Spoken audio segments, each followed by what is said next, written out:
If you've ever been the family embarrassment while your sibling got all the glory, hit that like button and subscribe right now. You're not going to want to miss what happened next. My name is Elena Vasquez, and for 26 years, I was the family disappointment. The dropout. The one who couldn't finish anything. The sister who worked in customer service, while my older sister Isabella became a corporate executive at a pharmaceutical company. Isabella was everything my parents wanted. MBA from Northwestern.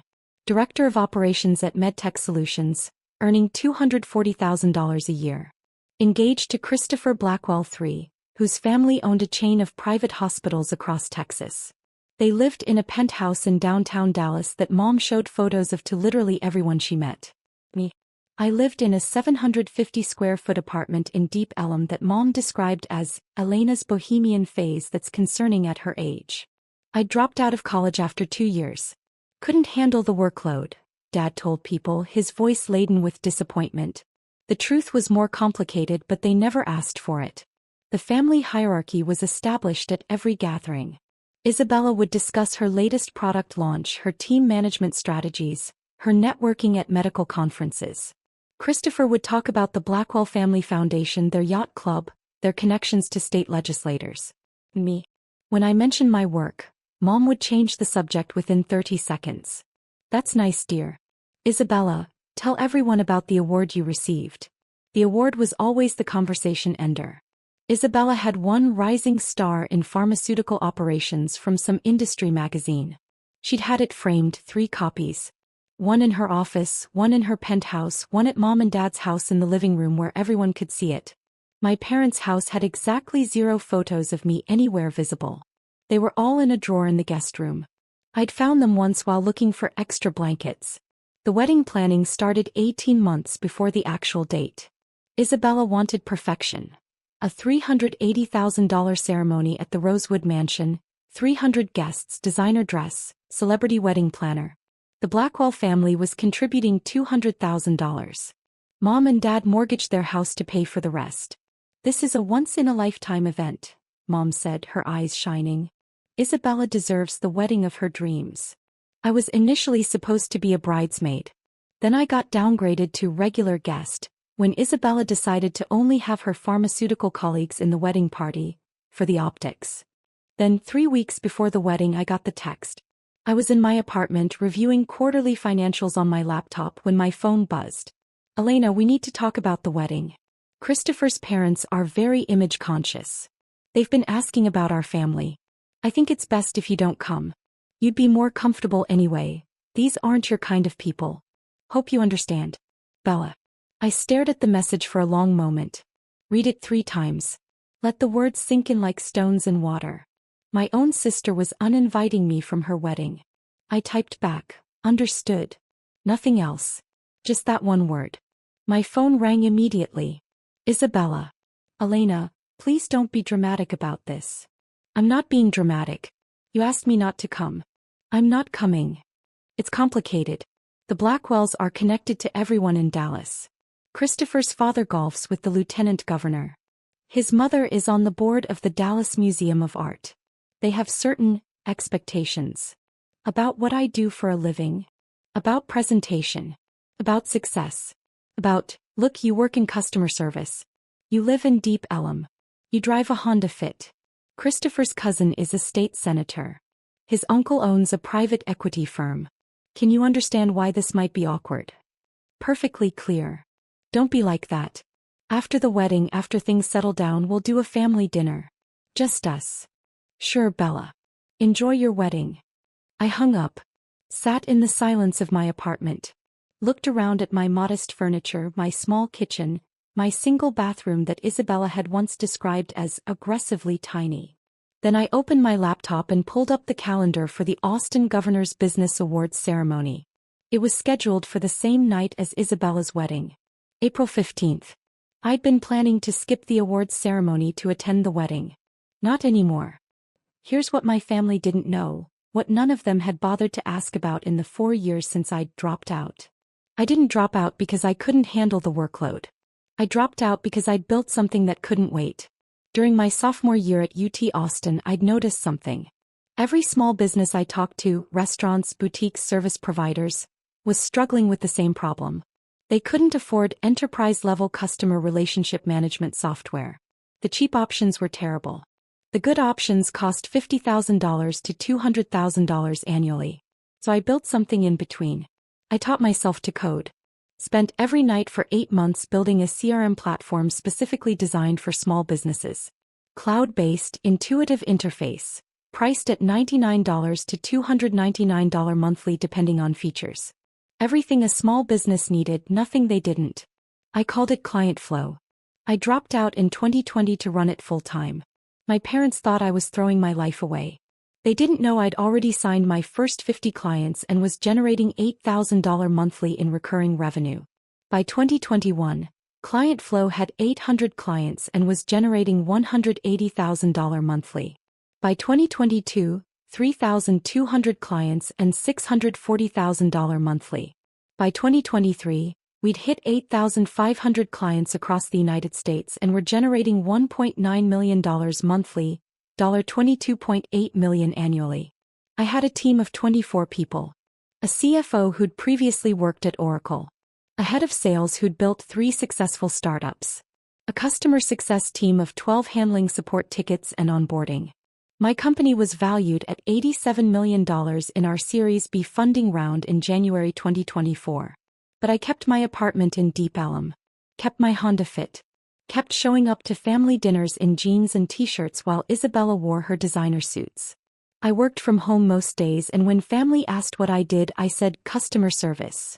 Which was technically true. I was serving customers. Just also happened to own the company. I let them believe what they wanted to believe. Because I needed to know, would they love me without the success? Would they value me just for being Elena? The answer had always been obvious. But Isabella's text made it crystal clear. The Texas Governor's Business Awards were a big deal. Started 15 years ago to recognize young entrepreneurs who were creating jobs and driving innovation in the state. The under 30 category was particularly prestigious. Only 5 winners annually, selected from hundreds of nominees. I'd been nominated by one of my investors, a venture capitalist who sat on 3 corporate boards and had the governor's personal cell number. When I won, I'd initially planned to keep it quiet, attend the ceremony, accept the award, and let it fade into the background. But circumstances had changed. Drop a comment and let me know where you're watching from tonight. The awards ceremony was at the Four Seasons in Austin. Black tie, 500 attendees, live streamed on multiple platforms. Forbes was covering it. The Austin Business Journal had a full team there. Every major tech CEO in Texas would be in attendance. I bought a dress. Not just any dress. A custom Alexander McQueen in midnight blue that cost $8,000. Hair and makeup by the same team that handled Austin Fashion Week. Shoes that cost more than my monthly rent. When I looked in the mirror the night of the ceremony, I barely recognized myself. My date for the evening was Marcus Chen, CEO of a semiconductor company that had just gone public for $3.2 billion. We'd met at a founders conference in San Francisco and had stayed friends. When I told him about the situation with my sister, he'd immediately offered to attend with me. Family who dismisses you doesn't deserve you, he'd said simply. Let's make sure your success is impossible to ignore. The ceremony started at 7 p.m., exactly the same time as Isabella's wedding ceremony at the Rosewood Mansion, 200 miles north in Dallas. Governor Rebecca Martinez gave the opening remarks. The room was filled with power, CEOs, investors, politicians, journalists. I sat at a front table with Marcus, my CFO David, and 2 of my early investors. The Under 30 awards were the centerpiece of the evening. They announced the winners in reverse order, 5th place through 1st place, with increasing fanfare for each. When they got to 1st place, Governor Martinez returned to the podium. Our final Under 30 award winner, she said, represents the kind of innovation Texas needs. In just 4 years, she's built a company that serves over 8,500 small businesses across America, creating 24 high-paying jobs right here in Austin, with revenue exceeding $22 million annually and a company valuation of $87 million. Photos of Client Flow appeared on the massive screens flanking the stage. Screenshots of our platform, testimonials from happy clients, graphs showing our explosive growth. She's a first-generation college student who dropped out to pursue her vision. She taught herself to code. She's disrupted an industry dominated by giants. And she's just 26 years old. The room was silent, hanging on every word. Please welcome to the stage, Elena Vasquez, founder and CEO of Client Flow. The room erupted in applause. I stood, Marcus squeezing my hand supportively. Walked to the stage in my $8,000 dress and $1,200 shoes. Shook hands with the governor of Texas. Governor Martinez handed me a crystal trophy. Heavy, substantial, impossibly more prestigious than Isabella's Industry Magazine award. Elena, the governor said into the microphone, tell us what drove you to build Client Flow. I took the microphone, looked out at 500 of the most powerful people in Texas business and spoke clearly. I built Client Flow because I saw small business owners being underserved. They needed tools to compete but couldn't afford them. I wanted to democratize access to technology that could transform their businesses. And you dropped out of college to do this? I did. It was the hardest decision of my life. My family didn't understand. They thought I was throwing away my future. I paused. Turns out I was building it. The room laughed and applauded. What advice would you give to young entrepreneurs whose families don't support them? Build it anyway, I said firmly. The people who truly love you will celebrate your success when they see it. And if they don't? Then you've built something even more important, your independence. More applause, louder this time. The governor posed with me for photos. Professional photographers captured the moment from every angle. The governor handing me the trophy, both of us smiling, the Client Flow logo on the screens behind us. Forbes posted the photos to social media within minutes. Tagged me, tagged Client Flow, tagged the governor. The caption read, Elena Vasquez, 26, receives the prestigious Governor's Under 30 CEO Award for building an $87 million company that's revolutionizing small business technology. Hashtag Texas Tech, hashtag Women in Business, hashtag Under 30 Inch. The post went viral immediately. 50,000 likes in the first hour. Comments from business leaders, entrepreneurs, journalists. Shares from major tech accounts.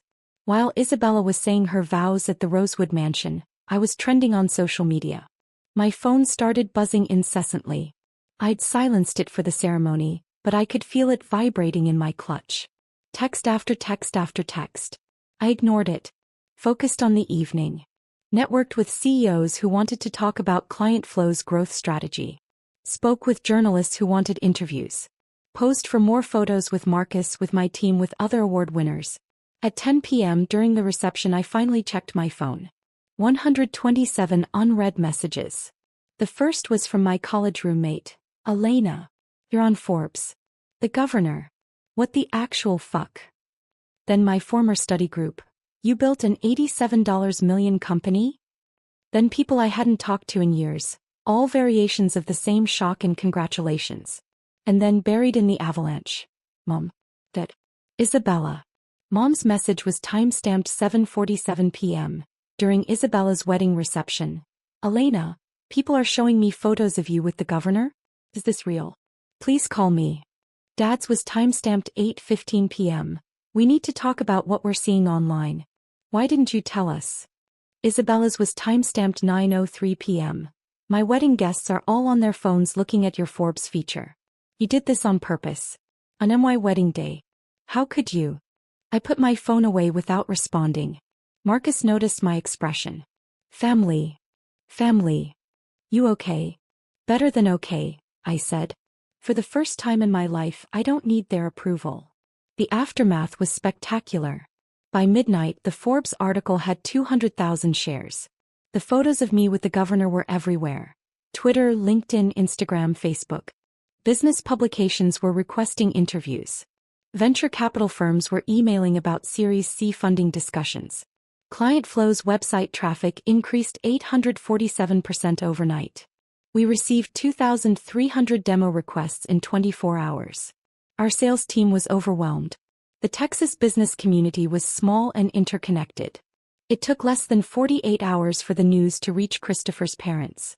Isabella called me Sunday afternoon, 2 days after her wedding. I was in my apartment, still in my Client Flow t-shirt and sweatpants, reviewing demo request prioritization with my sales team over Zoom. I let it ring. She called again. I declined the call. She texted, "We need to talk. Please." I replied. You uninvited me from your wedding because I'd embarrass you. What's left to talk about? I didn't know. You didn't know because you never asked. You assumed. Please, Elena. Christopher's parents saw the Forbes article. They're asking why you weren't at the wedding. They think we're in a fight. This is making us look bad. I stared at that message for a long moment. Then typed, not my problem. Enjoy your marriage. She didn't respond. Mom called an hour later. I answered mostly because I was curious. Elena Maria Vasquez, what is going on? Hi, Mom. Don't hi, Mom me. An $87 million company? The governor? Forbes? And you didn't tell us. You never asked what I actually did for work. You said customer service. I do customer service. I'm serving 8,500 customers. I just also happen to own the company. Silence on the other end. Why didn't you tell us? Her voice cracked slightly. Would you have believed me? What? If I'd told you 4 years ago that I was building a company, that I'd dropped out of school to be an entrepreneur, would you have supported me?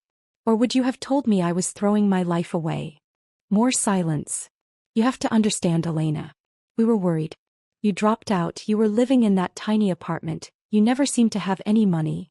I was reinvesting everything into the company. That's how startups work. We didn't know that. You didn't explain. I shouldn't have to explain myself to earn basic respect from my own family. My voice was calm but firm. For 4 years, you've treated me like a failure. You've dismissed my work, patronized my choices, and compared me unfavorably to Isabella at every single opportunity. We never meant. Mom. Isabella uninvited me from her wedding because I would embarrass her in front of the Blackwells. That's not a misunderstanding. That's not poor communication. That's how little she thought of me.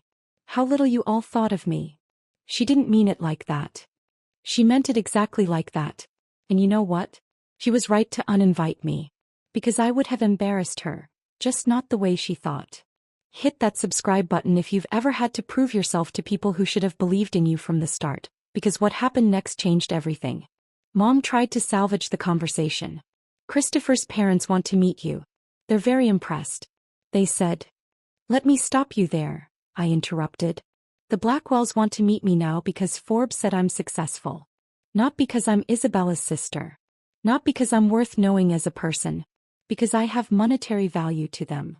That's not fair. It's completely fair. It's the same reason Isabella uninvited me.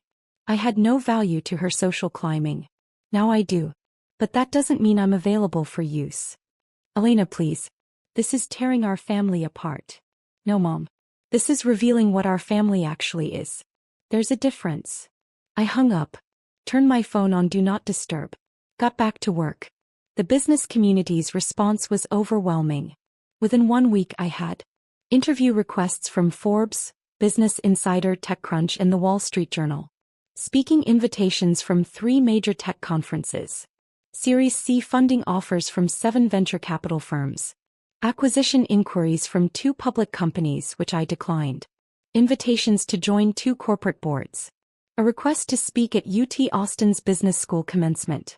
David, my CFO, was fielding calls nonstop. Elena, we need to hire a PR person. This is beyond what I can manage alongside the financials. Do it. Find someone good. We hired Rebecca Chin, no relation to Marcus. A former tech PR executive who'd worked with 3 unicorn startups. Her first advice, lean into your story. Young Latina founder, college dropout, built an $87 million company from nothing. That's the narrative investors and press are hungry for. I'm not going to exploit my ethnicity for marketing. I'm not suggesting exploitation. I'm suggesting authenticity. Your story matters. There are thousands of Latina entrepreneurs who need to see someone like them succeed. Don't hide from that. He was right. I did 3 major interviews that month. Each one, I talked about being a first-generation student, about the pressure to follow a traditional path, about the risk of dropping out, about building something from nothing. The response was incredible. I received hundreds of emails from young women, from first-generation students, from people whose families didn't understand their entrepreneurial ambitions. They told me my story gave them courage. Meanwhile, Isabella's life was imploding in slow motion. The Blackwell family, it turned out, was obsessed with status and connections. When they discovered Isabella had deliberately excluded her sister, the sister who was now a celebrated entrepreneur with the governor's personal endorsement, they were furious. Christopher's mother, Margaret Blackwell, was particularly angry. She sat on multiple charity boards and was deeply involved in Dallas high society. Having a connection to a successful young tech CEO would have been valuable for her nonprofit work and social standing. Isabella had cost her that connection. Christopher called me 3 weeks after the wedding. I almost didn't answer, but curiosity got the better of me. Elena, this is Christopher Blackwell. We haven't formally met. I know who you are. I'm calling to apologize for what happened with the wedding. Isabella made a mistake. Isabella made a choice, I corrected. A deliberate one. She was stressed. Wedding planning, the pressure from both families trying to make everything perfect. Christopher, I don't care about the excuses. Your fiancé, sorry, your wife, uninvited me from her wedding because she thought I'd embarrass her. That's not stress. That's judgment. That's her actual opinion of me. She didn't know about your company. And that's precisely the problem. She never bothered to ask. None of them did. They saw what they wanted to see. A dropout, a failure, someone beneath them. Now I'm useful, so suddenly I matter. Silence on his end. My mother wants to invite you to lunch, he said finally.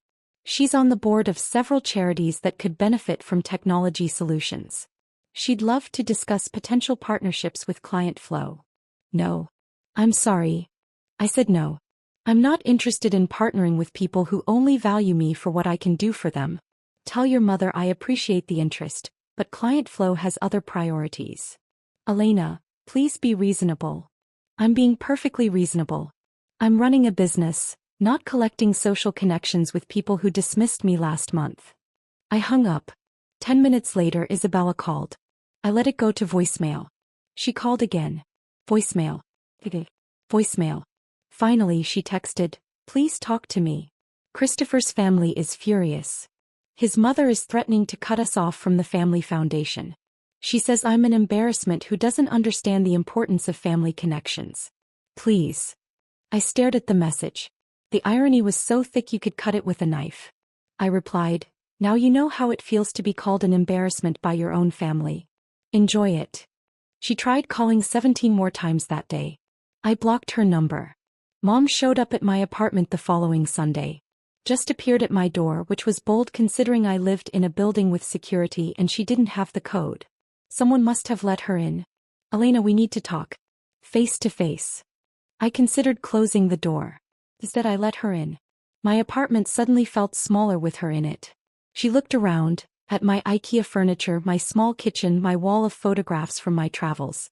Her expression was complicated, like she was seeing something that didn't compute. This is where you've been living? For 4 years. Yes. While you were building an $87 million company? While I was reinvesting every penny into growth. Yes. She sat down on my couch without being invited. Your father and I, we feel terrible. We didn't know. You didn't ask. You said you did customer service. I do. Just at a higher level than you assumed. I leaned against my kitchen counter. Mom, what do you want? Why are you here? I want to understand. Why didn't you tell us? I needed to know if you loved me without the success. If you'd value me just for being Elena. Your daughter. Not Elena the CEO, not Elena the award winner. Just Elena. Of course we love you. Do you? Because for 4 years, you've treated me like a disappointment. You've praised Isabella constantly while dismissing everything I did. You've introduced her as my daughter, the pharmaceutical executive, and me as my younger daughter who does various things. Her face crumpled slightly. I didn't realize. That's the problem. You didn't realize because you didn't care enough to look deeper. You saw what you wanted to see, a dropout who couldn't hack it in college. It never occurred to you that I might have left for a good reason. What was the reason? Really? I built something that couldn't wait. Every day I stayed in school was a day my competitors got ahead. I had clients willing to pay for my product. I had investors interested in funding me. I had a window of opportunity that would close if I didn't act. So you dropped out. So I dropped out. And you've held it against me ever since. She looked down at her hands. Your father mortgaged the house for Isabella's wedding. I know. We couldn't have done that for you. We're tapped out now. When you get married, if you want a big wedding. Mom, I don't want a big wedding. And if I did, I'd pay for it myself. I can afford it. I paused. That's not why I'm upset. I'm upset because you valued Isabella's happiness enough to mortgage your house, but you couldn't be bothered to understand what I was building. We didn't know there was anything to understand. Because you never asked. You never showed genuine interest in my life. You never wanted to know what I actually did every day. You just assumed I was failing and left it at that. The silence stretched between us like a canyon. What do you want from us, Elena? What would make this right? I want you to understand that you can't undo 4 years of dismissiveness with one conversation. I want you to recognize that your love felt conditional, dependent on me meeting your expectations of success. And I want you to understand that I don't need your validation anymore. I've built a life without it. You're our daughter. Am I? Because Isabella is the daughter you brag about. I'm the one you make excuses for. That's not, she stopped. Reconsidered. That was true. I can see that now. And I'm sorry. It was the first actual apology she'd offered. I need time, Mom. I need space to figure out what kind of relationship we can have going forward. One that's based on who I actually am, not who you wish I'd been. How much time? I don't know. Months. Maybe longer. She looked stricken. Isabella's marriage is already strained because of this. Christopher's family is furious with her. She's barely talking to us. And now you. Isabella's marriage is strained because she made a choice that backfired. That's not my responsibility to fix. She's your sister. She uninvited me from her wedding, Mom. She told me I'd embarrass her. That's not sisterly love. That's contempt. She's sorry. I'm sure she is. Sorry that it blew up in her face. Sorry that it's causing her social problems. But I don't think she's actually sorry for how she treated me. She's just sorry about the consequences. Mom stood up, her movements heavy. I should go. Yeah. At the door she turned back. Your father wants to see you. Will you consider having dinner with us? Eventually. Not yet. When? When I'm ready. When I trust that you want to see me, not just manage the situation. She left. I closed the door, leaned against it, and exhaled slowly. My phone buzzed. A text from Marcus. Saw your mom's car leaving your building. You okay? He'd been monitoring the situation, concerned about my family showing up unexpectedly. I'm okay. Standing my ground. Good. You deserve better. Don't settle for less. I smiled at the phone. Chosen family, I was learning, was often better than biological family. Over the next 3 months, the transformation was complete. Client Flow secured $32 million in Series C funding, valuing the company at $124 million. We hired 18 more people. Opened a second office in San Francisco. Signed partnerships with 3 major small business associations. I was invited to speak at South by Southwest about entrepreneurship and resilience. 5,000 people attended. Standing room only. The Wall Street Journal did a feature profile. Elena Vasquez, the dropout who built an empire while her family wasn't looking. The article detailed everything. The family dynamics, Isabella's wedding, the governor's award timing. It was honest and unflinching. My PR person had advised against being so candid, but I insisted. People need to know the real story, I'd said. Not the sanitized version. The response was overwhelming. Thousands of people shared their own stories of family dismissal, of being underestimated, of having to prove themselves to people who should have believed in them from the start. Isabella's marriage, meanwhile, was crumbling. The Blackwell family had made it clear. She'd embarrassed them by excluding me. Margaret Blackwell had explicitly told her that family connections matter more than you realized, and you burned one of the most valuable ones. Christopher was caught between his wife and his family. The stress was destroying their relationship. Isabella sent me a letter in July, handwritten, 8 pages. It arrived at my apartment via certified mail. In it she detailed her regrets. How the wedding planning had consumed her, how desperate she'd been to impress the Blackwells, how she'd convinced herself that excluding me was protecting me from an uncomfortable situation rather than protecting herself from embarrassment. I was wrong, she wrote. I was cruel. I was so focused on impressing people who didn't matter that I destroyed my relationship with someone who should have mattered most. I don't expect forgiveness. I don't deserve it. But I need you to know I see what I did. I see what I destroyed. And I'm sorry. I read the letter 3 times. Sat with it for a week. Thought about what kind of relationship, if any, I wanted with her going forward. Eventually I wrote back. 1 page. I appreciate your apology. I believe you're sorry. But sorry doesn't undo the damage or rebuild trust. I need time to determine if we can have a relationship that's based on mutual respect, not just guilt and obligation. Maybe someday we can get there. Not today. I didn't hear from her again for months. In September, 6 months after the awards ceremony, I bought a house. A beautiful modern home in Travis Heights with 3 bedrooms, a home office, and a studio space for the photography hobby I'd maintained throughout everything. Floor-to-ceiling windows, a view of downtown Austin, 2,800 square feet of peace and light. Cost $1.4 million. I paid cash. My parents found out through Facebook. I'd posted a photo with the caption, "New chapter," showing my living room view. Dad called. We hadn't spoken since the awards ceremony aftermath. "Elena, can we talk?" "We're talking. I mean really talk. In person." "Why?" "Because I owe you an apology. A real one. And I can't do it over the phone." Something in his voice was different. Smaller maybe. More honest. "Hey, coffee. Public place. 1 hour. Thank you." We met at a cafe in South Congress. Dad showed up looking older than I remembered, wearing jeans and a polo instead of his usual business casual. He ordered coffee, waited until we sat down, and then said something I'd never heard from him before. "I failed you." I said nothing. Let him continue. "I projected my own fears onto you. I built my business the traditional way, college, MBA, corporate job, then entrepreneurship. When you dropped out, I saw it as recklessness, as failure, as you throwing away opportunities I'd worked so hard to give you.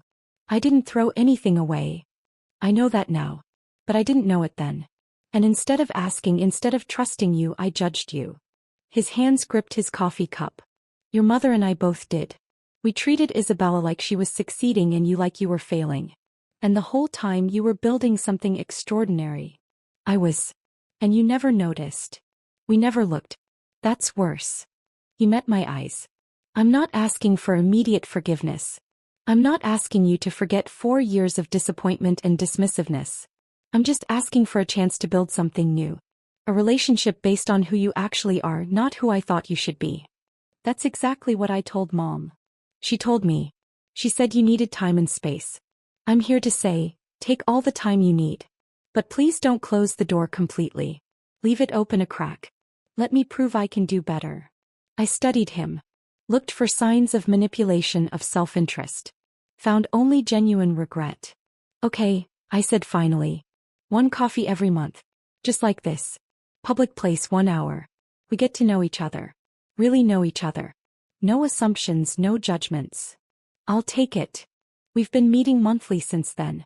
Slowly, carefully, we're building something that might eventually resemble a healthy father-daughter relationship. It's not what either of us imagined, but it's honest. If you've ever had to walk away to save yourself, tell me your story in the comments. Does any of this feel familiar? What would you have done? Isabella and Christopher separated in December, 8 months after their $380,000 wedding. The marriage lasted less than a year. The Blackwell family's pressure, combined with Christopher's resentment of Isabella's strategic error, made the relationship unsustainable. Isabella moved back in with our parents. She's in therapy now, working through her role in the family dynamics and her own choices. We've exchanged a few texts, brief, cordial, nothing substantial. I'm not ready for more than that. Maybe someday. Mom and I have coffee occasionally. The relationship is careful, bounded, but improving. She's making an effort to understand my work, to ask genuine questions, to listen instead of judge. Client flow hit $42 million in annual revenue last quarter. We're on track for $50 million this year. The company is thriving, growing, succeeding beyond my original projections. But the real success isn't the money or the valuation or the awards. The real success is knowing my worth independent of their approval. Building a life that's authentically mine. Surrounding myself with people who saw my value from the beginning. Marcus, David, my team, my real friends. Last month I was invited to speak at UT Austin's business school, the school I'd dropped out of 6 years ago. 500 students attended.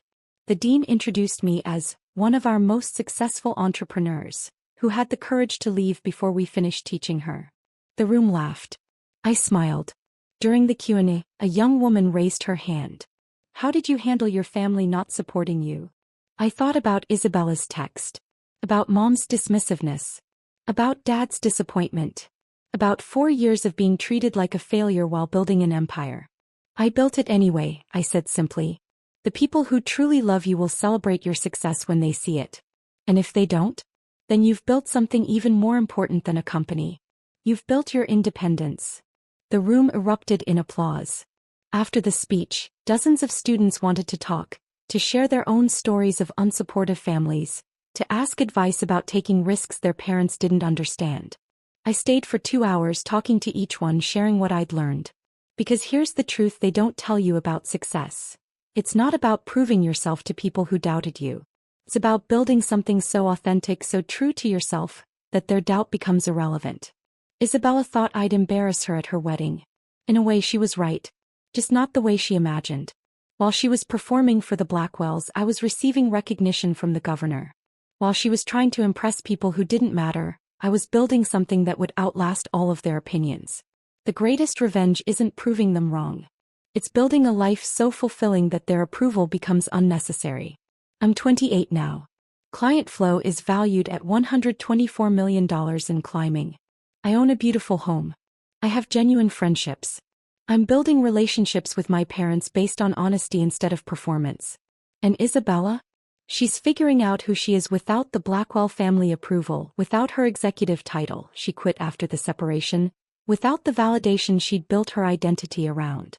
Maybe she'll find herself. Maybe we'll eventually rebuild our relationship. Maybe not. Either way I'm okay. Because I learned the most important lesson of all. Your worth doesn't come from family approval or societal validation or impressive titles. Your worth comes from building something true, something yours, something that reflects who you actually are. And no one, not family, not in-laws, not anyone, can take that away from you. The trophy from the governor sits on my desk. Not because it proves anything to anyone else, but because it reminds me, I built this. On my own terms. Without permission. Without approval. And it was worth every single second of being underestimated.